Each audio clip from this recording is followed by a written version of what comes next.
Hello guys, Dhenu આયુર્વેદામાં આપનું હાર્દિક સ્વાગત છે। આજે આપણે જાણીશું ટામેટાં ખાવાના ફાયદા। ટામેટાં ખાવાના અત્યંત પ્રકારના ફાયદા છે ને એટલા બધા ફાયદા છે કે આપણા હેર માટે એટલા સારા છે, આપણી આંખની રોશની માટે એટલા સારા છે, આપણા શરીરમાં હિમોગ્લોબિન ખૂબ વધારે પ્રમાણમાં વધારે છે, આપણી બોડીને એકદમ મેન્ટેન રાખે છે। અને હા, જે પણ કોઈ લોકોને વેઇટ લોસ કરવો છે એમના માટે પણ સારા છે ને વેઇટ ગેઇન કરવું છે એમના માટે પણ સારા છે, પરંતુ તેને લેવાની રીત અલગ અલગ છે। એટલે વેઇટ ગેઇન પણ થશે, જેમને ગેઇન કરવો છે ને જેમને લોસ કરવો છે તેમને લોસ પણ થશે। અને હા, હિમોગ્લોબિન વધારવું હોય તો ખૂબ અત્યંત પ્રકારમાં સારા છે આ ટામેટાં। અને જે પણ કોઈ લોકોને હૃદય સંબંધિત સમસ્યાઓ છે, જે પણ કોઈ લોકોને પોતાની સ્કિનને એકદમ ગ્લોઈંગ કરવી છે, એકદમ લાલ લાલ ટામેટાં જેવી કરવી છે ને, તે બધાય ટામેટાનું સેવન અવશ્ય પ્રમાણમાં કરવું જોઈએ। અને હા, અત્યારે તો કેવું સરસ મજાના ટામેટાં મળી રહ્યા છે, અને અત્યારે તો ખૂબ અત્યંત પ્રકારમાં દેશી ટામેટાં પણ મળી રહ્યા છે અને વિદેશી ટામેટાં પણ મળી રહ્યા છે। તો બંને ટામેટાનું સેવન ભરપૂર પ્રમાણમાં કરીએ। જેમના ત્યાં દેશી ટામેટાં મળે તે દેશી ટામેટાનું સેવન કરે, અને જેમને ત્યાં દેશી ના મળે અને વિદેશી મળે તો વિદેશીનું સેવન કરો। બંને ટામેટાથી કોઈ નુકસાન નથી, બંને ટામેટાનું સેવન ભરપૂર પ્રમાણમાં કરવું જોઈએ। હા, નુકસાન છે, થોડુંક નુકસાન છે, પરંતુ એ કેવી રીતે નુકસાન છે તેની લેવાની રીત થોડીક અલગ છે, એ પણ તમને હું આગળ જતાં સમજાવી દઈશ। તો આપણે સારી રીતે સરખી રીતે ટામેટાનું સેવન કરીશું તો આપણને નુકસાન પણ નહીં થાય, ને ફાયદા જ છે। ટામેટામાં રહેલું લાઇકોપિન કોલેસ્ટ્રોલ અને બ્લડ પ્રેશરને નિયંત્રિત કરીને હૃદય રોગની જોખમને ખૂબ વધારે પ્રમાણમાં ઘટાડવામાં મદદગાર સાબિત થાય છે। તો જે પણ કોઈ લોકોને કોલેસ્ટ્રોલ છે અને કોલેસ્ટ્રોલ વધી ગયો છે અને ઓછો જ નથી થતો અને મળતો જ નથી, ખાવાનું બંધ પણ કરી દીધું છે તો પણ નથી થતો, તો ટામેટાનું સેવન અવશ્ય પ્રમાણમાં કરો। તે લોકોએ શું કરવાનું છે, રોજ સવારે કાચા ટામેટાનું સેવન કરવાનું છે। તેમાં થોડું મરી નાખવાનું છે, થોડું સંચર પાવડર નાખવાનું છે, થોડું સંચર પાવડર ના નાખવું હોય તો મીઠું નાખવાનું છે, અને થોડું જીરું અને દાણા બંને ખાંડીને તેને ભભરાઈને તેનું સેવન કરવાનું છે। તમને ઇન્સ્ટન્ટ કોલેસ્ટ્રોલ ઓછું થશે ને થશે જ। અને હા, આ ટામેટામાં વિટામિન સી ભરપૂર પ્રમાણમાં છે, વિટામિન એ ભરપૂર પ્રમાણમાં છે, પોટેશિયમથી ભરપૂર છે, લાઇકોપિન છે, ઘણા બધા એવા પોષક તત્વો છે જે આપણા શરીરમાં ખૂબ વધારે પ્રમાણમાં ફાયદાકારક છે। આ ટામેટાં કેન્સર જેવી બીમારીની સામે લડવાની પણ તાકાત ધરાવે છે।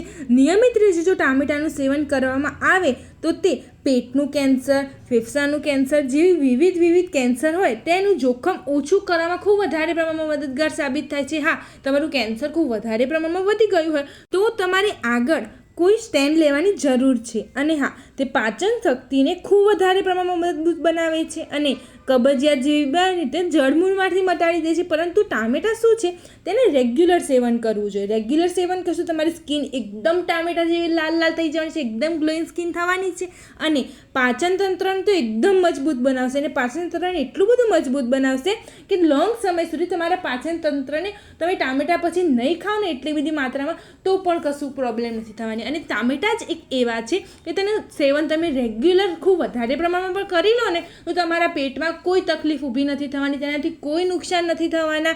અને જે પણ કોઈ લોકોને કબજિયાત સંબંધિત સમસ્યાઓ છે, જે પણ કોઈ લોકોને વાયુ ખૂબ વધારે પ્રમાણમાં થઈ જતો હોય છે, અને હા, અત્યારે ઉનાળો અને શિયાળાની જે વચ્ચેની ઋતુ છે તેમાં પિત્ત વધી જતો હોય છે, અને પિત્ત વધે એટલે ચક્કર આવે, આંખો ખેંચાય, અને ખૂબ વધારે પ્રમાણમાં હાથ પગમાં ઝંઝણાટી થવા લાગે, અને ગેસ ખૂબ વધારે પ્રમાણમાં થઈ જાય, ખાધેલું પચે નહીં, અપચ જેવું લાગે, એસિડિટી થઈ જાય, તે બધાય શું કરે છે, ટામેટાનું સેવન ભરપૂર પ્રમાણમાં કરવાનું છે। પરંતુ બને ત્યાં સુધી કાચા ટામેટાનું સેવન ઓછું કરવાનું છે। કાચા ટામેટાનું સેવન જો કરવું જ હોય, કાચા ટામેટાં બહુ જ ભાવતા હોય તો શું કરવાનું છે, તેમાં મરી નાખવાનું છે। મરી બહુ વધારે પ્રમાણમાં ઉપયોગ નથી કરવાનો, મીડિયમ પ્રમાણમાં જ ઉપયોગ કરવાનો છે।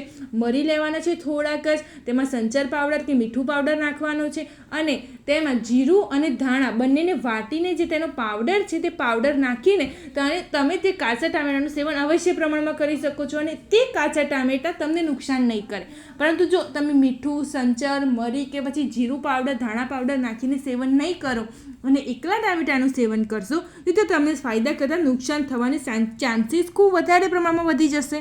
અને જે લોકોને કાચા ટામેટાં ન ખાવાની વાયુ, પિત્ત, ગેસ, એસિડિટી, કબજિયાત હોય તો તે લોકોએ શું કરવાનું છે, ટામેટાનું સૂપ બનાવવાનું છે, ટામેટાનું શાક બનાવવાનું છે, અને કેટલું સરસ મજાનું ટામેટાનું શાક બને છે। ટામેટાનો સૂપ પણ બહુ સરસ બનતો હોય છે, અને તેમાં આપણે શું કરવાનું છે, ખાસ ધ્યાન રાખીને 1 કે 2 લસણ લેવાના છે ને 1 થી 2 લસણની કળી ટામેટાના સૂપ બનાવવામાં ઉમેરવાની છે. તમને ઇન્સ્ટન્ટ જ ગેસ રિલીઝ થઈ જશે. ઇન્સ્ટન્ટ એ શું છે, લસણ અને ટામેટાં બંને જ્યારે ભેગા થઈને જેનું સૂપ બને છે ને ત્યારે તમારા શરીરમાંથી બધો જ પિત્ત નીકાળી દે છે, તમારા શરીરમાંથી બધો જ વાયુ ઓછો કરી દે છે, તમારા શરીરને એકદમ ક્લીન કરી નાખે છે. એટલા માટે તમે ખાસ ધ્યાન રાખો કે જે પણ કોઈ લોકો ટામેટાનો સૂપ બનાવો છો તેમાં 1 કે 2 કળી તો તમે લસણની લો ને લો જ. કારણ કે ટામેટાં અને લસણ જ્યારે ભેગું થાય છે ત્યારે તમારા શરીરમાં રહેલા બધા જ વાયુ, પિત્ત, ગેસ, એસિડિટી, કબજિયાત મટાડવામાં ખૂબ વધારે પ્રમાણમાં મદદગાર સાબિત થાય છે.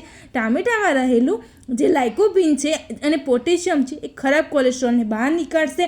એટલા માટે તમારે જે બ્લડ પ્રેશર છે એકદમ નિયંત્રણ થઈ જવાનું છે અને હૃદય પણ ઓટોમેટિકલી સારું થઈ જવાનું છે. હૃદય સંબંધી સમસ્યાઓ છે તે બધા જ માટે ખૂબ વધારે પ્રમાણમાં સારું છે. અને વિટામિન એ અને લ્યુટીન હોવાથી તે આંખની રોશનીને ખૂબ વધારે પ્રમાણમાં સુધારે છે અને તમારી સ્કિનને એકદમ સ્વસ્થ રાખે છે. અને હા, અત્યારે સરસ મજાના ટામેટાં મળી રહ્યા છે અને તાજા મળી રહ્યા છે અને અત્યારે ટામેટાં એકદમ સસ્તા પણ મળી રહ્યા છે અને લારીઓમાં ખૂબ વધારે પ્રમાણમાં જોવા મળે છે. તો બધાએ શું કરે છે, ટામેટાનું સેવન ભરપૂર પ્રમાણમાં કરે છે. કેમ? કારણ કે હવે ઉનાળો શરૂ થઈ રહ્યો છે. જેમ જેમ ઉનાળો શરૂ થશે તેમ ટામેટાના ખૂબ ઓછા જોવા મળશે. તમને ટામેટાં બહુ જ ઓછા પ્રમાણમાં જોવા મળવાના છે અને જો અત્યારે ખૂબ વધારે પ્રમાણમાં મળી રહ્યા છે, તાજા મળી રહ્યા છે અને વિટામિન સીથી ભરપૂર છે. વિટામિન સીથી ભરપૂર છે એટલે આપણી રોગપ્રતિકારક શક્તિ મજબૂત જ બનવાની છે. તો જે પણ કોઈ ફળમાં, ફ્રૂટમાં કે શાકભાજીમાં વિટામિન સી વધારે પ્રમાણમાં હોય તો રોગપ્રતિકારક શક્તિ ઓટોમેટિકલી તમારી સ્ટ્રોંગ થવાની જ છે. તો એ ફળ, શાકભાજી અને ફ્રૂટ ખૂબ વધારે પ્રમાણમાં તેનું સેવન કરવું જોઈએ. તો અત્યારે ખૂબ વધારે પ્રમાણમાં સારા મળી રહ્યા છે ટામેટાને. ઉનાળો જેમ જેમ શરૂ થશે તેમ ટામેટાનું ખૂબ ઓછા મળવા લાગશે. તો અત્યારે મળી રહ્યા છે તો ખૂબ વધારે પ્રમાણમાં ટામેટાનું સેવન કરો. દાળમાં નાખો, તેનું શાક બનાવો, તેની અલગ પ્રકારની કેટલીય વાનગી બનાવીને તેનું સેવન કરો. અને હા, બાળકને પણ ખૂબ વધારે પ્રમાણમાં સેવન કરાવો. અત્યારે લોકો બાળકને જન્મતા વેત નથી સેવન કરાવતા, પરંતુ જેમ જેમ મોટું થાય છે તેમ ડૉક્ટર જ્યારે તેમને પ્રવાહી ખવડાવવાની હા પાડે છે ત્યારે તમે ટામેટાને નીચોઈને જ્યુસ નીકાળો અને તે જ્યુસનું સેવન તમારા બાળકને કરાવો. તેના માટે તો રામબાણ છે. નાના જન્મેલા બાળક માટે તો રામબાણ છે ટામેટાનું જ્યુસ. તેની ઇમ્યુનિટી સિસ્ટમ ખૂબ વધશે, તેને ખૂબ ભરપૂર પ્રમાણમાં ઉર્જા મળશે, તેને શક્તિ મળશે અને નાનપણથી જ તેની ઇમ્યુનિટી સિસ્ટમ મજબૂત બનશે, તેની રોગપ્રતિકારક શક્તિ મજબૂત બનશે. કારણ કે જન્મેલા બાળકની રોગપ્રતિકારક શક્તિ બહુ જ નબળી હોય છે, તેને જલ્દીથી રોગ થઈ જતો હોય છે. એટલા માટે તેની ઇમ્યુનિટી સિસ્ટમ મજબૂત બનાવવી ખૂબ વધારે પ્રમાણમાં જરૂરી છે. તેની રોગપ્રતિકારક શક્તિ મજબૂત બનશે તો તેને બીજો રોગ ક્યારેય પણ ઊભો નથી થવાનો. એટલા માટે બાળકને ખૂબ વધારે પ્રમાણમાં ટામેટાનું સેવન કરાવો. અને બાળકને સેવન કરાવ્યા પછી એવું નથી કે વૃદ્ધોને સેવન નથી કરવાનું, વૃદ્ધોને પણ એટલું જ પ્રમાણમાં સેવન કરવાનું છે. પરંતુ ખાસ ત્યાં એક ધ્યાન રાખવાનું છે કે વૃદ્ધોને કાચા ટામેટાનું સેવન બિલકુલ નથી જ કરાવવાનું. તમે તેનું સૂપ બનાવીને ખવડાવો, તમે તેને કોઈ બી વાનગી બનાવો, પરંતુ ચડવેલા ટામેટાં હોવા જોઈએ. વૃદ્ધો માટે કાચા ટામેટાં બિલકુલ નુકસાનકારક છે, એકદમ વધારે પ્રમાણમાં નુકસાનકારક છે. કારણ કે તેમની ખટાશ બોડીમાં જેમ જેમ ઉંમર થાય તેમ તેમ બોડીમાં ખટાશ નડવા લાગે છે. એટલા માટે જે વૃદ્ધોને ખટાશનું સેવન કરે તો સોજા ચડવા લાગતા હોય છે, સાંધાના દુખાવા થવા લાગતા હોય છે અને શરીરમાં અનેક પ્રકારની રોગ ઉત્પન્ન થતા હોય છે. તો આપણે શું કરવાનું છે, ટામેટાનું સેવન તો કરાવવાનું છે, પરંતુ તેને આપણે ચડવીને ટામેટાં ખવડાવવાના છે, સૂપ બનાવીને ખવડાવવાના છે, દાળમાં વધારે નાખવાના છે, શાક બનાવીને ખવડાવવાનું છે. તે વૃદ્ધોને બિલકુલ નહીં નડે. અને તે જો ટામેટાનું સેવન કરશે ને તો તેમના શરીરમાં શક્તિ પણ વધશે અને તેમના શરીરમાં રોગપ્રતિકારક શક્તિને મજબૂત બનાવશે. તેમના શરીરમાં વાયુ, પિત્ત ખૂબ વધવા લાગતો હોય છે. જેમ જેમ ઉંમર થાય તેમ તેમ પિત્ત વધવા લાગતો હોય છે. તો તે બધા જ વૃદ્ધોને ખૂબ વધારે પ્રમાણમાં પિત્ત ઓછો કરશે. પિત્ત ઓછો કરશે તો 80% રોગ તો ત્યાં જ મટી જવાનો છે, કબજિયાત પણ મટી જવાની છે. તો વૃદ્ધોને આપણે ખાસ એક જ ધ્યાન રાખીએ, કાચા ટામેટાનું સેવન બિલકુલ નથી કરવા દેવાનું. અને અમુક વૃદ્ધ હોય કે પાકા ટામેટાનું સેવન કરવાથી કંઈક પ્રોબ્લેમ થતી હોય અને કાચાથી ન થતી હોય તો કાચા સેવન પણ કરાવી શકો છો. પરંતુ મારું માનો ત્યાં સુધી પાકા ટામેટાનું જ સેવન કરાવવું જોઈએ. જો કાચાનું સેવન કરાવો તો તમે મરી, ધાણાજીરું પાવડર, સંચર પાવડર કે મીઠું પાવડર નાખીને જ તમે સેવન કરવા આપજો. અને હા, બીજી વસ્તુ કે લોકો સવારના પહોરમાં શું કરે છે, ટામેટાનું સેવન કરે છે અને તેની સાથે બીજા સલાડનું સેવન કરે છે. એની સાથે બીજા સલાડનું સેવન બિલકુલ નથી કરવાનું. તમે ટામેટાનું સેવન સવારે કરી શકો છો, પરંતુ એની સાથે દૂધનું સેવન નથી કરવાનું. દૂધનું સેવન બિલકુલ ટામેટાની સાથે નથી કરવાનું. લોકો શું કરશે, સવારે કોફી બનાવશે, ચા બનાવશે ને તેની સાથે સલાડ લેશે કે હું તો વેટ લોસ ઉપર છું, હું તો વેટ લોસ કરું છું, ડાયટ કરું છું. પરંતુ નહીં, આ તો એક ઝેર ઉત્પન્ન થશે તમારા શરીરમાં. આનો વિડીયો એક અલગથી તમને સમજાવવા બનાવીશ કે ટામેટાની સાથે શું ખાવું ને શું ન ખાવું જોઈએ. પરંતુ ખાસ અત્યારે ધ્યાન એક જ રાખવાનું છે કે આપણે ટામેટાનું સેવન કરીએ તો તેના કલાક કે 2 કલાક સાથે દૂધનું સેવન બિલકુલ નથી કરવાનું. તમે છાશનું સેવન કરી શકો છો, બિંદાસ કરી શકો છો. છાશ અને જે ટામેટા છે તેનાથી કોઈ આડવેર નથી, પરંતુ દૂધ અને ટામેટા ખૂબ વધારે પ્રમાણમાં આડવેર થવાનો છે. તો આપણે ધ્યાન રાખીએ કે જ્યારે પણ આપણે સવારે સેવન કરીએ તો બીજા કોઈ સલાડ નથી લેવાના. લોકો શું કરે છે, કાકડી લે છે, ડુંગળી લે છે, ટામેટા લે છે, બીજા બધા સલાડ લેશે, ખૂબ વધારે પ્રમાણમાં સલાડ ઉત્પન્ન અને પાછા સ્પ્રાઉટ બધું જ ભેગું કરીને સેવન કરશે. નહીં, તેનું બિલકુલ તમે ડુંગળી ટામેટા મિક્સ કરીને ખાઈ શકો છો, પરંતુ કાકડી છે,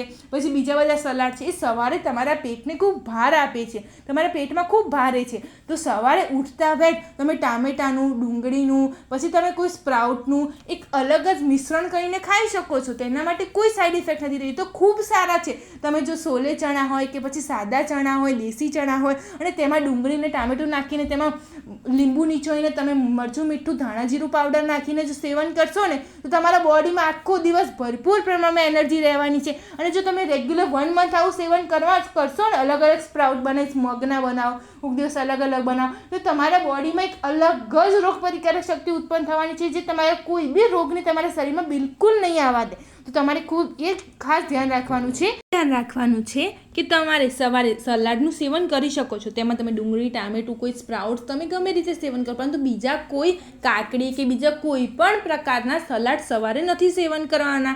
તમે ટામેટાનું સેવન બિલકુલ પ્રમાણમાં કરી શકો છો, ભરપૂર પ્રમાણમાં કરી શકો છો, પરંતુ એ ધ્યાન રાખવાનું છે કે જે અમુક લોકો શું કરે છે, ટામેટા ખાઈ જાય ને તેનો જે રસ વધે છે ને તેની ઉપર જ પી લે છે. તે સારું છે, ખૂબ સારું છે, પરંતુ તેના પછી આપણે ખોરાક થોડો લોંગ સમય પછી જ સેવન કરવાનું છે. તરત જ તે ખોરાકનું સેવન બિલકુલ પ્રમાણમાં નથી કરવાનું. જે પણ કોઈ લોકોને ડાયાબિટીસ છે, જે જો કાચું ટામેટાનું સેવન કરશે ને તો તેમને બ્લડ શુગર લેવલ મેનેજ કરવામાં ખૂબ વધારે પ્રમાણમાં લાભ થવાનો છે. અને પ્રેગ્નેન્ટ જે પણ કોઈ માતા બહેનો પ્રેગ્નેન્ટ છે તે બધા જ માટે ખૂબ ફાયદાકારક છે. કારણ કે તમારા બાળકને એકદમ મજબૂત બનાવશે, તમારા બાળકના હાડકાને મજબૂત બનાવશે, તમને પણ શક્તિ આપશે અને તમારા બાળકને પણ શક્તિ આપશે. અને તમને આખો દિવસ જે થાક અનુભવતો હોય છે એ થાક બિલકુલ અનુભવાશે નહીં અને તમારા આખો દિવસ એક એનર્જી ભર્યો જવાનો છે. જે પણ કોઈ માતાઓ બહેનો ગર્ભવતી છે તે બધા માતા બહેનોએ ભરપૂર પ્રમાણમાં ટામેટાનું સેવન તો અવશ્ય પ્રમાણમાં કરવાનું છે. તો આપણે પણ સેવન કરીએ, આપણા બાળકોને પણ કરાવડાવીએ અને વૃદ્ધોને પણ કરીએ. અને જે ગર્ભવતી માતા બહેનો છે તેમને તો 9 થી 9 મહિને ટામેટાનું સેવન ભરપૂર પ્રમાણમાં કરવાનું છે. કારણ કે તમારું બાળક પણ એકદમ ગુલાબી હશે, તમારી સ્કિન પણ એક અલગ જ પ્રકારમાં થશે, તમારા બાળકની રોગપ્રતિકારક શક્તિ જન્મતા વેત જ વધારે પ્રમાણમાં હશે, તમારા બાળકને એકદમ વજન પણ ખૂબ વધારે સારો એવું થવાનું છે અને તમને પણ કોઈ નુકસાનકારક થવાનું નથી. તમને પણ લાભ જ છે. તો હવે આટલું જ. તમને આના ફાયદા હજી વધારે પ્રમાણમાં છે, પરંતુ એક નેક્સ્ટ વિડીયોમાં તમને આના ફાયદા બતાવીશ અને થોડા નુકસાન પણ છે એવી નેક્સ્ટ વિડીયોમાં બતાવીશ. તો ભરપૂર પ્રમાણમાં અત્યારે ટામેટાનું સેવન કરો. ભરપૂર પ્રમાણમાં કેટલા બધા સરસ મજાના ટામેટા મળી રહ્યા છે, તો તેનો ફાયદો કેમ ના આપણે ઉઠાવીએ. ભરપૂર પ્રમાણમાં ફાયદો ઉઠાવીને ટામેટાનું સેવન કરીએ અને આપણે બધા જ આપણા શરીરને એકદમ સ્વસ્થ રાખીએ.